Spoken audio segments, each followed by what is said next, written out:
শামুদ জাতির নিকট হযরত সালেহ রাসূল হিসেবে প্রেরিত হয়েছিলেন। শামুদ জাতি অত্যন্ত সমৃদ্ধশালী ছিল, শস্যমলিমায় পরিপূর্ণ ছিল তাদের এলাকা। বাগবাগিচা, ঝর্ণা এক নয়নাবিরাম দৃশ্যের অবতারণা করা হয়েছিল তাদের চতুর্দিকে। কিন্তু এ হতভাগা জাতি আলসনাহা পাকের অবাধ্য অকৃতজ্ঞ ছিল। মূর্তিপূজা ও ডাকাতি রাহাজানিতে লিপ্ত ছিল, তাই হযরত সালেহ আলাইহি তাদেরকে উপদেশ দিয়েছিলেন।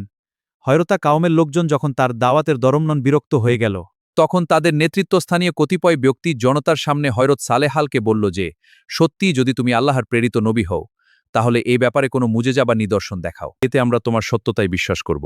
হযরত সালেহ আলাইহি বললেন, এমন যেন না হয় যে উক্ত নিদর্শন দর্শনের পরও তোমরা তোমাদের ভ্রান্তন মতবাদ ও ধর্মবিশ্বাসের উপর অনড় থাকবে। নেতৃবর্গ তখন জোরালোভাবে বলল, না, আমরা তা দেখার মাত্রই ঈমান আনয়ন করব। হযরত সালেহ জিজ্ঞাসা করলেন, তোমরা কোন ধরনের নিদর্শন চাও?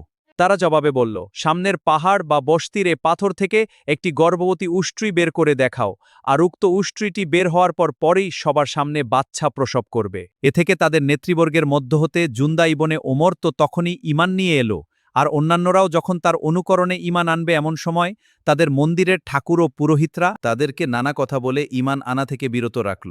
হযরত সালেহা কওমের সকলকে বিভিন্নভাবে বুঝালেন। তিনি বললেন, দেখ, তোমাদের কামনা মতেই এ উষ্ট্রি প্রেরিত হয়েছে।